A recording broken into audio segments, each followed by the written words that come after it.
अस्सलामुअलैकुम दोस्तों, मैं हूं मोहम्मद एजाज कासमी। मेरे यूट्यूब चैनल एजाज कंप्यूटर्स पर आप सभी हजरात का खैर मकदम है। आज मैं फिर से हाजिर हुआ हूं MS एक्सेल के एक नए ट्यूटोरियल के साथ और आज मैं आपको दिखाने वाला हूं sale, purchase, stock maintain, profit and loss sheet बना करके। दोस्तों आज हम एक ही शीट में बहुत सारी बातें सीखने वाले हैं। आमतौर से जब कोई किसी शॉप पर या फिर शॉपिंग मॉल पर काम करता है, वर्क करता है, तो आमतौर से इस तरह की शीट बनाने की जरूरत पड़ती है जिसमें हम देखते हैं कि किसी भी शॉप के लिए या शॉपिंग मॉल के लिए कौन सी चीज कितने में खरीदी गई, कितनी खरीदी गई और खरीदने में कुल अमाउंट यानी कुल पैसे कितने लगे हैं। इसी तरह से वो चीज कितने में बेची गई है, कितनी बेची गई है और ऐसे ही उसको बेचने के बाद कितने रकम हमारे पास आए यानी कि कितने अमाउंट हमारे पास आए। इसी तरह से उसमें से कुछ बेचने के बाद कितना बचा हुआ है और वो जो बचा हुआ है माल या सामान उसका क्या अमाउंट है और इसी तरह से किसी भी सामान को बेचने के बाद हर पीस पर कितना फायदा हुआ है और टोटल प्रॉफिट कितना हुआ है। ये सारी बातें आज हम इस शीट में देखने वाले हैं। तो चलिए पहले हम एक डेमो देख लेते हैं। जैसे कि हम यहाँ पे देख रहे होंगे तो हमने आइटम डिटेल्स यहाँ पे डाला हुआ है जिसमें सबसे पहले आइटम नेम है, ऐसे ही कंपनी है और यहाँ पे मॉडल नंबर है। आप अपने शॉप के हिसाब से या फिर आप अपने काम के हिसाब से यहाँ पर आइटम डिटेल्स भर सकते हैं। जैसी आपको जरूरत होगी वैसा आप यहाँ पे आइटम डिटेल्स डाल लें। जैसे हम यहाँ पे देखेंगे आइटम नेम में सबसे पहले हमने लिखा हुआ है पेन ड्राइव, सिंडिस कंपनी का है, मॉडल नंबर ये है। तो 200 में हमने इसे परचेज किया है यानी खरीदा है। ये तीनों चीजों जो है ये परचेज से मुताल्लिक है, इसलिए हमने इसका कलर भी अलग कर दिया है थोड़ा सा और यहाँ पे हेडिंग भी एक डाल दी है कि ये परचेज है, यानी कि हमने जो परचेज किया पेन ड्राइव को तो वो 200 रुपये में किया एक। ठीक है, हमने 10 खरीदे तो कुल हमारे जो अमाउंट लग गए उसमें वो कितने हैं 2000। फिर हमने उसी पेन ड्राइव को बेचा 250 में। कितने बेचे 5 बेच दिए हमने, तो कुल अमाउंट हमारे पास आ गए 5 बेचने के बाद 1250 रुपये। अब चूंकि हमने 10 में से 5 बेच दिए हैं तो बाकी कितना है 5 है यानी स्टॉक में अभी जमा है और उस 5 पर 1000 रुपया लगा हुआ है।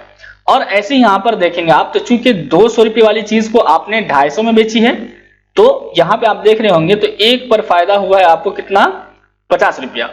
और चूंकि आपने 5 पेन ड्राइव बेचे हैं तो इसलिए आपको टोटल प्रॉफिट जो हुआ है वो 250 रुपये हुए हैं। तो इस तरीके का मैंने शीट एक तैयार कर दिया है। अब आपको करना कुछ नहीं है। देखिए यहाँ पे जैसे कि एक माउस मैंने खरीदा कितने में, मान लीजिए 200 में खरीदा। कितने खरीदे तो चलिए हमने 10 खरीदे। ठीक, तो जैसे आप आगे बढ़ेंगे तो देखिए यहाँ पे 2000 खुद ही हो गया। अब यहाँ पे से बेचे कितने आपने या कितने में बेचे तो चलिए हमने इसमें 300 में बेचे। ठीक है, और कितना बेचा मान लीजिए हमने 4 बेच दिए इसमें से। तो जैसे ही 4 बेचेंगे तो 4 बेचने पर आपके पास कितने पैसे आ गए 1200 रुपये आ गए, चूंकि 3 चौके 12। ठीक है, अब चूंकि आपने 10 में से कितने बेचे हैं 4 बेचे हैं तो यहाँ पे देखेंगे खुद ब खुद 6 अभी आपके पास स्टॉक में जमा है और ऐसे ही इन 6 पर आपका 1200 रुपया लगा हुआ है। चूंकि आपने 200 में खरीदा है तो 6 दूनी 12, जाहिर सी बात है। और आपने 200 रुपये वाली चीज को यानी कि 200 रुपये में जो आपने मौज लिया है उसको बेचा कितने में है 300 में। यहाँ पे आप देख रहे होंगे तो एक पे आपको प्रॉफिट हुआ है कितना 100 रुपया और आपने चूंकि 4 बेचे हैं तो टोटल प्रॉफिट हुआ कितना 400 रुपया। तो जाहिर सी बात है गोया के 800 रुपये उसमें से लगे थे और 400 रुपये आपको फायदा हुआ। तो ये सारी चीजें आपको निकाल के आपके सामने दे रहा है। तो आज हम इसी शीट को देखने वाले हैं कि इसको कैसे बनाया जाएगा और इसमें कौन से फार्मूलाज लगाए जाएंगे। आज हम इसी के बारे में डिटेल से बात करने वाले हैं। तो आइए दोस्तों, अगर आप इसी तरह की वीडियोस देखना चाहते हैं और उसे सीखना चाहते हैं तो सबसे पहले आप मेरे चैनल पे जाएं और मेरे चैनल को यहां से सब्सक्राइब कर लें और उसके बाद साथ में बेल आइकन जरूर दबा लें ताकि जब भी मैं कोई नई वीडियो अपलोड करूं तो उसका नोटिफिकेशन आप तक पहुंच जाए। आइए दोस्तों सबक शुरू करते हैं। मैंने इससे पहले भी बहुत सारी वीडियोस अपलोड कर दी है अपने चैनल पर, तो मेरे चैनल के प्लेलिस्ट में जाकर के आप देख सकते हैं। जब आप उन वीडियोस को देख लेंगे तो आपको इस तरह से बनाने में कोई दिक्कत नहीं होगी। तो इसलिए चलिए हम सबसे पहले यहाँ से या तो कॉपी कर लेते हैं या फिर दूसरे शीट पर जाकर के इस तरह से आप और यहां से आप देख लेंगे आपको कुल 14 खाने हैं चूंकि, तो इसलिए हम 14 ही सिलेक्ट कर रहे हैं और इस तरह से हम यहाँ पे ऑल बॉर्डर वगैरह कर लेंगे। तो चलिए हमें करने की जरूरत नहीं है, क्योंकि करने में थोड़ा वक्त लग जाएगा। तो चलिए हम वहां से कॉपी कर लेते हैं। सबसे पहले हम यहाँ से देखेंगे तो ये हम यहाँ से कॉपी कर लेते हैं। ओके, कंट्रोल सी से। तो देखिए ये सारी चीजें आपके सामने हैं। अब हम यहाँ पे जाते हैं और यहाँ से हम कर लेते हैं कंट्रोल वी से पेस्ट। ठीक है, तो देखिए ये सारी चीजें हमारे सामने आ गई हैं। अब हम फिर पहले शीट पे चलते हैं और इस चीज को भी यहां से हम कॉपी कर लेते हैं। देख रहे होंगे आप, तो यहां से हमने कंट्रोल सी से कॉपी कर लिया और फिर हम दूसरे शीट पे चलते हैं और उसके बाद फिर हम यहां से इसको कर देते हैं, यहां से कंट्रोल वी से पेस्ट। आप इन तमाम चीजों को लिख लेंगे। आप थोड़ा देर वीडियो रोक करके आप इसको देख लीजिए। जब आप किसी चीज को यहाँ पे लेकर आते हैं तो देखिए इससे क्या होता है कि चूंकि सेल छोटा था तो इस तरह से ये अंदर की तरफ चला जाता है। आप चाहते हैं कि जितनी जगह इसे चाहिए उतनी जगह में कॉलम खुद ब खुद फिट हो जाए। तो उसके लिए आप इन तमाम कॉलम्स को सिलेक्ट करके और किसी भी कॉलम के बीच में इस तरह से जब आ जाए डबल क्लिक कर दीजिए। देखिए अपने हिसाब से खुद ही ये एडजस्ट कर लेगा। जैसे यहाँ पे इसको जगह चाहिए थी तो इसने जगह दे दिया और जहां पे जगह ज्यादा थी उसको कम कर दिया। ठीक है, तो ये अपने हिसाब से एडजस्ट कर लेता है। अब हम इस हेडिंग को भी कॉपी करते हैं और उसी तरह से वहां जाकर के पेस्ट कर देंगे। ओके, कंट्रोल वी से पेस्ट। तो इस तरीके से यहाँ पे आ गया है। अब आप चाहेंगे तो बना भी सकते हैं, आपको पता ही है मर्ज एंड सेंटर करके ये सबको बनाया जा सकता है। अब हम इसको थोड़ा जूम कर देते हैं और यहां से हम इन सब को खत्म कर देते हैं, चूंकि असल काम तो हमें इस पे करना है। बाकी आप आइटम डिटेल्स वगैरह ये तो अपने हिसाब से आप भर सकते हैं। ओके, तो इस तरह से हम यहाँ पे देख लेते हैं। ओके, आप थोड़ी देर वीडियो रोक करके आप इस चीज को चाहे तो पहले तैयार कर लें ताकि आप आसानी से काम कर सकें। जैसे सबसे पहले सीरियल नंबर है, आइटम नेम है, company, model number, rate, quantity और इसके ऊपर आप इस तरह से जो 3 सेल हैं इसको सिलेक्ट करके मर्ज एंड सेंटर करके हेडिंग डाल सकते हैं।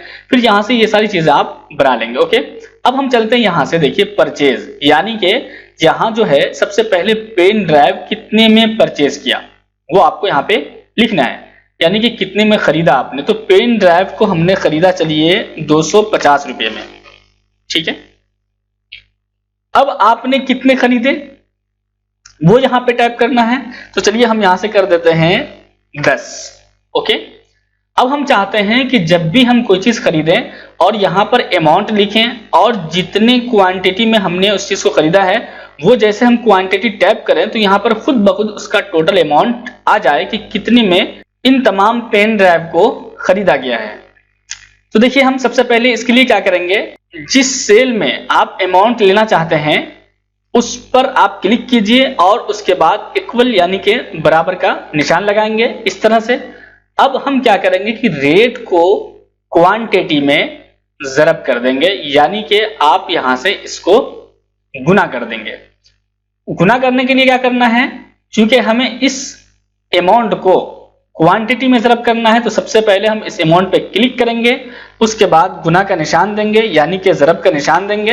तो ये आपके कीबोर्ड में न्यूमेरिकल पैड के ऊपर स्टार का जो बटन होता है वही आपको यहां से दबा देना है। मैं इस तरह से थोड़ा सा जूम करके दिखा देता हूं ये, और उसके बाद फिर आपको इसमें ज़रब करना है यानी कि इसमें गुना करना है। तो इस पर क्लिक कीजिए और उसके बाद बगैर किसी चीज पर क्लिक किए हुए कीबोर्ड से इंटर बटन दबाएंगे।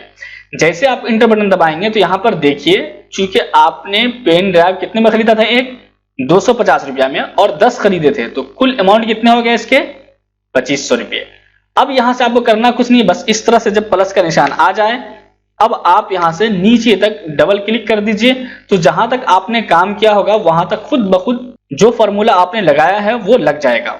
ओके, अब यहां से हम देखते हैं कि कितने में बेचा उस पेन ड्राइव को, क्योंकि यहां से जो अब शुरू हो रहा है वो बेचने का, सोल्ड का सिस्टम शुरू हो रहा है यानी कि सेल का। ठीक है, तो अब हम यहां से लिख देते हैं कि 250 रुपए में जो हमने पेन ड्राइव खरीदा था उसको हमने बेच दिया कितने में, 300 में, और फिलहाल हमने 5 बेचे हैं। ओके, तो अब हम इस खाने में क्या चाहते हैं कि जब भी हम यहां पे बेचें तो जितना भी हम बेचें तो बेचने के बाद जो अमाउंट हमारे पास आए यानी जो पैसा हमारे पास आए वो इसमें शो करे, इसमें दिखाई दे। जैसे कि पेन ड्राइव को हमने खरीदा था कितने में, 250 रुपये में, और बेचा कितने में, 300 में, और कितने बेचे, 5 बेचे। तो जितने भी बेचे तो 300 में चूंकि हमने 5 बेच दिए तो 5 बेचने के बाद हमारे पास कितने पैसे आए, वो इसमें आ जाए, तो उसके लिए आपको क्या करना है, इस सेल पर क्लिक करना है और आपको देना है बराबर का निशान यानी इक्वल का निशान। और उसके बाद फिर हम इसमें यानी कि इस 300 को ज़रब करेंगे यानी कि गुना करेंगे, तो गुना का निशान दे दिया और इसमें गुना करना है और उसके बाद इंटर कर देना है। तो देखिए यहाँ पे हमने इसको इंटर कर दिया है और उसके बाद फिर उसी तरह से या तो आप इस तरह से खींचते हुए आ जाएंगे जहां तक ले जाना है, या फिर आप वहीं से डबल क्लिक कर देंगे। अब देखिए यहाँ क्वांटिटी हम स्टॉक मेंटेन कर रहे हैं, यानी कि ये देखना चाह रहे हैं कि कितना बच गया अब हमारे पास। यानी जैसे पेन ड्राइव हमने कितने खरीदे थे, 10 खरीदे थे, कितने में खरीदे थे, 250 में, बेच दिए कितने, 5 और 300 में बेचे।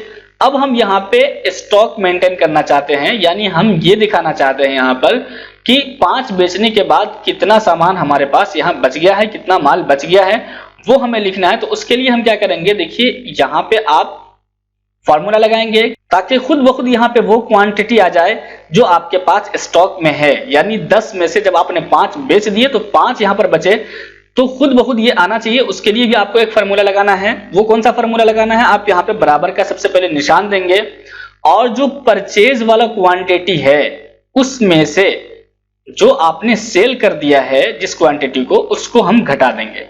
तो चूंकि हमें इसमें से घटाना है, यानी जितना हमने परचेज किया था, यानी 10 पेन ड्राइव हमने खरीदे थे, तो उसमें से घटाना है। तो बराबर का निशान देने के बाद आप उस पर क्लिक कीजिए और फिर हमें करना क्या है, घटाना है। तो माइनस का निशान देंगे और उसके बाद इस क्वांटिटी को जो आपने सेल किया है उसे माइनस करना है, तो उस पर क्लिक कीजिए और उसके बाद सीधे कीबोर्ड से आपको करना है इंटर। जैसे आप इंटर करेंगे तो देखिए यहां पर आपका आ गया कि 10 में से आपने 5 बेच दिए हैं, तो अब आपके पास स्टॉक में कितने हैं, 5 हैं। अब यहीं से आप जब इस तरह से प्लस का निशान आ जाए, डबल क्लिक कीजिए, आखिर तक ये फॉर्मूला लग जाएगा जहां तक आपने काम किया होगा, जैसे यहां तक किया है। तो अब अगर यहाँ पे हम ये देखना चाहते हैं कि जो माल हमारे पास बचा हुआ है, यानी जो सामान बचा हुआ है, जैसे कि यहाँ पे 5 पेन ड्राइव बच गया है, तो इसका कुल अमाउंट कितना है। तो उसके लिए आपको क्या करना होगा कि सबसे पहले हम यहाँ पे देंगे बराबर का निशान और उसके बाद जितने में हमने खरीदा है, जैसे कि ये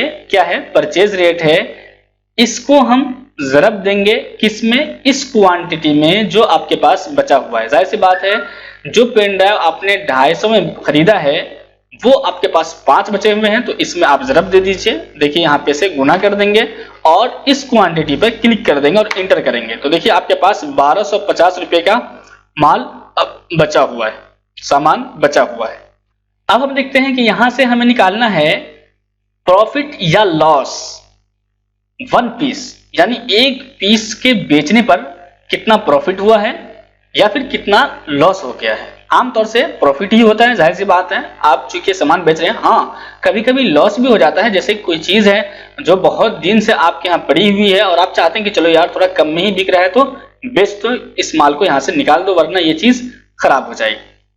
तो उसके लिए यहाँ पे प्रॉफिट भी निकल कर आ जाएगा या फिर आपका लॉस भी सामने आ जाएगा। उसके लिए आपको क्या करना है, सबसे पहले हम इस पर बराबर का निशान देंगे और उसके बाद सेल रेट में से, यानी जितने में आपने बेचा है, क्योंकि हमने 300 में बेच दिया इस पेन ड्राइव को जो कि हमने खरीदा था कितने में, 250 में, तो जितने में आपने बेचा है, ठीक है, जैसे 300 में बेचा है तो 300 में से 250 को घटाएंगे, तो जाहिर सी बात है यहाँ पे आपको 50 रुपया निकाल कर ये दे देगा। तो चलिए हम इस पे 300 पे क्लिक करते हैं, यानी कि जितने में आपने बेचा है उस पे क्लिक करते हैं और उसके बाद हम माइनस का निशान देंगे और यहाँ पे जो आपका परचेज रेट था उस पर आप क्लिक करेंगे और इंटर करेंगे। तो देखिए आपको एक पर, यानी कि आपने एक पेन ड्राइव बेचा है तो आपको 50 रुपया का प्रॉफिट हुआ है, क्योंकि आपने 250 वाले सामान को 300 में बेचा, तो जाहिर सी बात है आपको 50 रुपये टोटल प्रॉफिट हुआ है। अब हमें यहाँ पे टोटल प्रॉफिट मालूम करना है। तो टोटल प्रॉफिट मालूम करने के लिए आपको जो 1 पीस पर फायदा हुआ है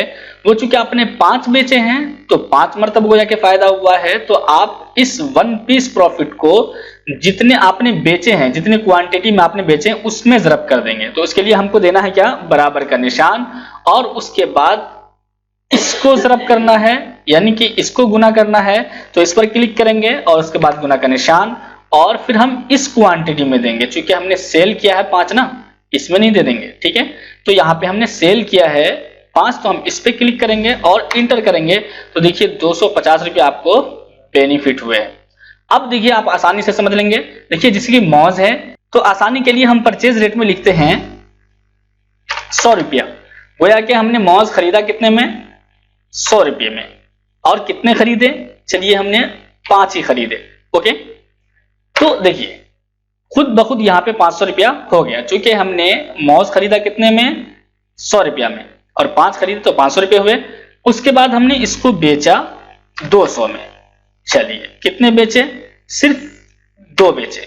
ओके, अब यहां से जैसे हम आगे बढ़ेंगे तो देखिए चूंकि हमने 100 वाले मौज को 200 में बेचा, 2 बेचा तो हमारे पास कितने पैसे आ गए, बेचने के बाद 400 रुपये। स्टॉक में कितना है, 3 है, और जो ये 3 है उसका कुल अमाउंट कितना है, 300 है। चूंकि हमने खरीदा कितने में है, 100 ही रुपया में खरीदा है, सारी सी बात है।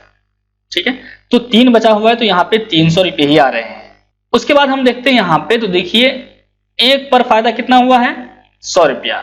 जाहिर सी बात है चूंकि हमने 100 रुपये में मौज खरीदा और 200 में बेचा तो हर मौज पर हमें कितना फायदा हो रहा है, 100 रुपये फायदा हो रहा है। और चूंकि 2 बेचे तो टोटल प्रॉफिट हमारे कितना हो गया, 200 रुपया हो गया। ऐसे ही हम यहाँ पे देख लेते हैं, जैसे कि कीबोर्ड हमने खरीदा था कितना में, 250 में। ठीक है, कितने खरीदे थे, मान लीजिए हमने 2 ही खरीदे थे। ठीक है, अब बेचना पड़ गया हमें इसे 200 रुपये में ही, यानी 250 में हमने खरीदा था और 200 में ही बेचना पड़ गया, क्योंकि काफी दिन हो गए थे और खराब हो गया था कीबोर्ड। मान लीजिए एक मिसाल दे रहा हूं मैं, तो यहां से हमने इसको बेच दिया कितने में, 200 में, जबकि हमने इसको खरीदा था 250 में। कितने बेचे, दोनों बेच दिए क्योंकि खराब हो रहा था। ठीक, अब जैसे यहाँ पे देखेंगे तो देखिए यहाँ पे 2 बेचा तो कितने रुपये आए हमारे पास, 400 रुपये आए। स्टॉक में कुछ भी नहीं है, चूंकि आपने दोनों ही बेच दिए तो जाहिर सी बात है यहाँ पर 0-0 है, कोई क्वांटिटी नहीं है। लेकिन आपको एक पर कितना घटा हुआ है, 50 रुपये का, चूंकि यहाँ पे दिखा रहा है क्या, माइनस।